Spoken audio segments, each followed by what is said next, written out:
안녕하세요. 오늘은 11월 16일 주일입니다. 단호한 실행. 에스라서 10장 9절부터 44절까지 말씀입니다. 에스라의 개혁 조치. 유다와 베냐민 모든 사람들이 3일 내에 예루살렘에 모이니 때는 아홉째 달 20일이라.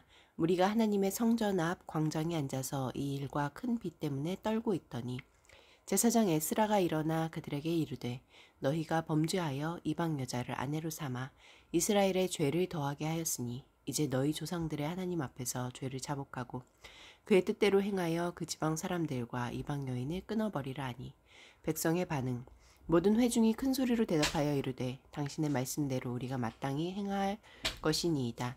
그러나 백성이 많고 또 큰 비가 내리는 때니 능히 밖에 서지 못할 것이요 우리가 이 일로 크게 범죄하였은즉 하루 이틀에 할 일이 아니오니 이제 온 회중을 위하여 우리의 방백들을 세우고 우리 모든 성읍에 이방 여자에게 장가든 자는 다 기한에 각 고을의 장로들과 재판장과 함께 오게 하여 이 일로 인한 우리 하나님의 진노가 우리에게서 떠나게 하소서 하나 오직 아사헬의 아들 요나단과 디과의 아들 야스야가 일어나 그 일을 반대하고 무술람과 레위 사람 삽부대가 그들을 돕더라. 계명을 어긴 자들의 전수조사 사로잡혔던 자들의 자손이 그대로 한지라. 제사장 에스라가 그 종족을 따라 각각 지명된 족장대 몇 사람을 선임하고 열째 달 초하루에 앉아 그 일을 조사하여 첫째 달 초하루에 이르러 이방 여인을 아내로 맞이한 자의 일 조사하기를 마치니라. 갈라선 자들의 명단 제사장의 무리 중에 이방 여인을 아내로 맞이한 자는 예수와 자손 중 요사닥의 아들과 그의 형제 마아세야와 엘리에셀과 야립과 그달랴라. 그들이 다 손을 잡아 맹세하여 그들의 아내를 내보내기로 하고 또 그 죄로 말미암아 순양 한 마리를 속건제로 드렸으며 또 인멜 자손 중에서는 하나니와 스바디아요 하림 자손 중에서는 마아세야와 엘리야와 스마야와 여히엘과 우시아요 바수훌 자손 중에서는 엘료에네와 마아세야와 이스마엘과 느다넬과 요사밧과 엘리사였더라. 레위 사람 중에서는 요사밧과 시므이와 글라야라 하는 글리다와 부다히야와 유다와 엘리에셀이었더라.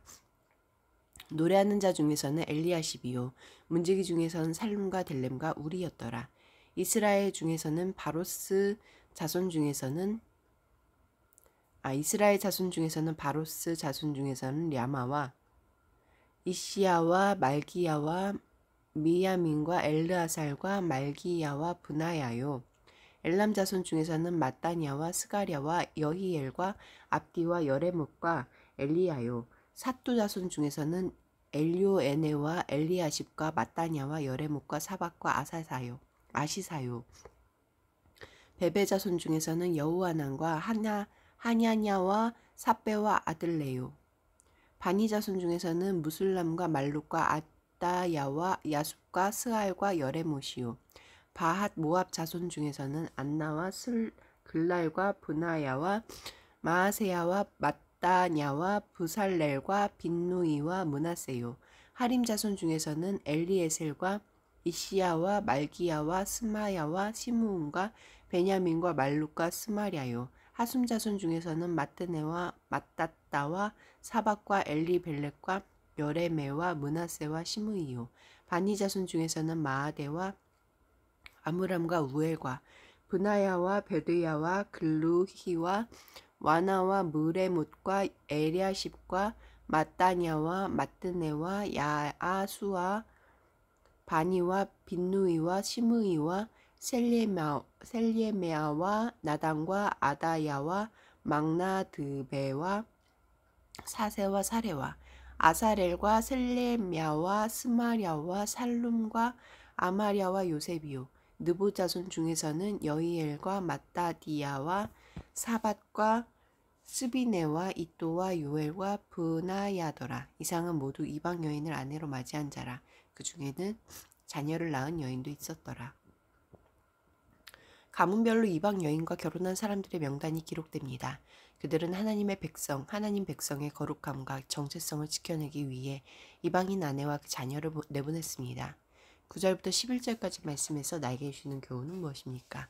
예루살렘에 모인 백성은 자신들이 지은 죄의 심각성을 깨닫고 빗속에서 떨었습니다. 에스라는 두려움 가운데 있는 그들에게 주님의 뜻을 따라 함께 살고 있는 이방인 아내들과 헤어질 것을 명령했습니다. 하나님의 언약을 배반하는 죄를 그대로 두고 살아갈 수 없습니다. 과감히 끊어버려야 합니다. 우리는 죄를 어떻게 생각합니까? 우리 가운데 있는 죄를 끊어내기 위해 피 흘리기까지 대항하는 믿음의 싸움을 싸워냅시다. 12절부터 15절까지 말씀에서 나에게 주시는 교훈은 무엇입니까? 에스라의 주장에 따라 대다수의 백성이 이방인 아내들과 그 자녀들을 내보내기로 동의했습니다. 그중 반대하는 이들도 있었지만 다수의 찬성으로 에스라의 주장이 힘을 얻었고 백성은 움직였습니다. 옳고 좋은 일이라도 모든 이가 동의하는 것은 아닙니다. 그렇더라도 하나님 앞에서 옳은 일이라면 전진할 수 있어야 합니다. 그것이 하나님을 사랑하며 그 말씀을 두려워하는 자의 마땅한 태도입니다. 16절부터 17절까지 말씀에서 나에게 주시는 교훈은 무엇입니까? 사로잡혔던 자들의 자손이 에스라의 명령을 이행했습니다. 그들은 이전 바벨론의 포로로 사로잡혔던 자들이었고 이방 여인과 결혼해 죄에 사로잡힌 자들이었으나 이제는 하나님의 말씀에 사로잡힌 자들이 되어 그 말씀을 따라 개혁을 실천하고 있습니다. 무엇에 사로잡히는가에 따라 삶의 열매가 다릅니다. 하나님의 말씀에 사로잡히기 위해 매일 말씀 앞으로 나아갑시다. 18절부터 44절까지 말씀에서 나에게 주시는 교훈은 무엇입니까? 계명을 어기고 이방 여인과 결혼했다가 갈라서게 된 이들의 명단이 등장합니다. 이들은 잘못된 것을 바로잡겠다고 맹세한 대로 이방인 아내와 자식들을 떠나보냈습니다. 여러 해를 함께 산 아내와 양육한 자녀를 내보내는 일은 쉽지 않았을 것입니다. 그럼에도 그들은 아픔과 고통을 감수하면서 맹세한 일을 실행했습니다. 오늘날 우리는 이 말씀을 믿지 않는 배우자와 헤어지는 것으로 적용해서는 안 됩니다. 그렇더라도 에스라 시대에 죄와의 단절과 언약 공동체의 회복을 위해 백성이 보인 단호한 태도만큼은 배워야 합니다. 기도하시겠습니다. 공동체를 위해서는 하나님의 말씀을 마음에 새기고 그 말씀을 따라 행하게 하소서. 열방을 위해서는 시리아 내전이 끝났지만 시리아 국민의 90%는 여전히 빈곤에 시달리고 있다. 고향으로 돌아온 시리아 난민들의 삶과 터전을 복구하는 일에 전 세계가 관심을 갖도록 함께 기도하시겠습니다.